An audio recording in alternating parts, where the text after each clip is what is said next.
ബഹുമാനങ്ങൾ കുറഞ്ഞുപോയാൽ, അദബ് കുറഞ്ഞുപോയാൽ വലിയ അപകടമാണത്. പുറത്ത് എവിടെങ്കിലൊക്കെ പഠിക്കാൻ പോയിട്ട് തിരിച്ചു വരുന്ന പുതിയ കാലത്തെ മുത്താലിമീങ്ങളിൽ ഈ അസുഖം വരുന്നുണ്ട്. കേരളത്തിലെ ആലിമീങ്ങളൊന്നും ശരിയില്ല. ഒരു പുറം രാജ്യത്തൊക്കെ ഒന്ന് യാത്ര ചെയ്യണം. ഒന്ന്. പിന്നെ ഗ്രന്ഥങ്ങളില്ല. ഈജിപ്തിലൊക്കെ എല്ലാവർക്കും നല്ല കിതാബുകളുണ്ട്. രണ്ട് എന്ന് പറഞ്ഞാൽ കണ്ണിയത്തുസ്താനൊക്കെയാ പറയണത്. ഓർക്കൊന്നും കിതാബില്ലാത്തോണ്ട് ഓരോന്ന് ശരിയില്ല എന്ന്. എന്താ ഇതിനൊക്കെ പറയേണ്ടത്? ഇൽമിന്റെ അഹലുകാരെ ചെറുതാക്കിയാലേ ആഖിബത്ത് ചീത്തയാവൂലേ? അത് വലിയ അപകടമല്ലേ നമുക്ക്? അങ്ങനെ ഉണ്ടോ ചെറുതാക്കല്? അബ്ബാസ് റളിയല്ലാഹു അൻഹുവിനോട് ഒരാൾ ചോദിച്ച്, നിങ്ങളാണോ വലുത്? നബി സല്ലല്ലാഹു അലൈഹി വസല്ലം അങ്ങ് തങ്ങളാണോ വലുത്? വലുത് എന്ന പ്രയോഗം ഉള്ളതുകൊണ്ട് അബ്ബാസ് അങ്ങക്ക് ചോദ്യത്തിന്റെ അർത്ഥമൊക്കെ മനസ്സിലായി. ചോദ്യത്തിന്റെ അർത്ഥം പ്രായം കൊണ്ട് ആരാണ് വലുത് എന്നാണ്.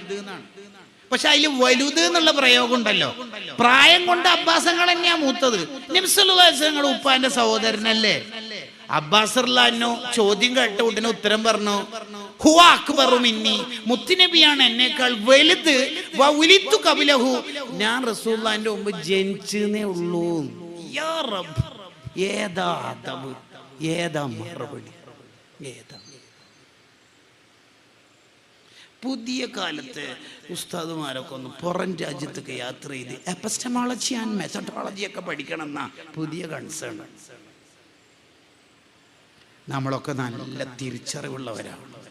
നമ്മുടെ ഉലമാഇന്റെ ഈ കെട്ടുറപ്പും സംഘടനാ സംവിധാനവും വേറെ എവിടെ കിട്ടുക? നിങ്ങൾ ഈ ഇന്ത്യ രാജ്യത്ത് തന്നെ ഒന്ന് ഉത്തരേന്ത്യയിൽ പോയോക്കെ, അവിടെ മോമിനീങ്ങൾ ഇതിന്റെ ഡബിള് ലക്ഷക്കണക്കിന് കോടിക്കണക്കിന് ആൾക്കാരില്ലേ ഉണ്ട്. എന്നിട്ട് എന്താ ഇത്ര സംവിധാനങ്ങളില്ലാത്തത്? അവിടുത്തെ മനുഷ്യന്മാർക്ക് എന്താ ഫാത്തിഹ കിട്ടാത്തത്? അവരെന്തേ ശരിയാവണ്ണം നിസ്കരിക്കാത്തത്?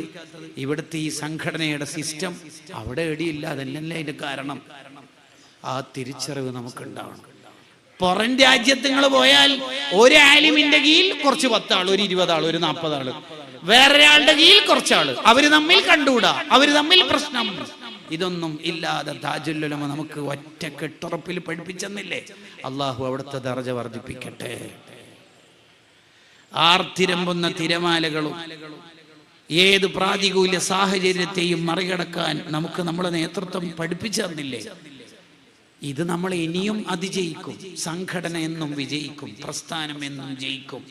കേരളീയ സമസ്തന്റെ ഉലമാഇന്റെ മേലെ പറക്കാൻ ഒരു പറവക്കും സംഘടന ഉള്ള കാലത്തോളം അനുമതിയില്ല. അത് നടക്കുകയും ചെയ്യില്ല. അത് 2 ദിവസം ഉണ്ടാവും ആ വോൾട്ടേജ്, അതൊക്കെ കെട്ടുപോകും. നമ്മളൊക്കെ എപ്പോഴും സംഘടനാ പ്രവർത്തകരാണ്.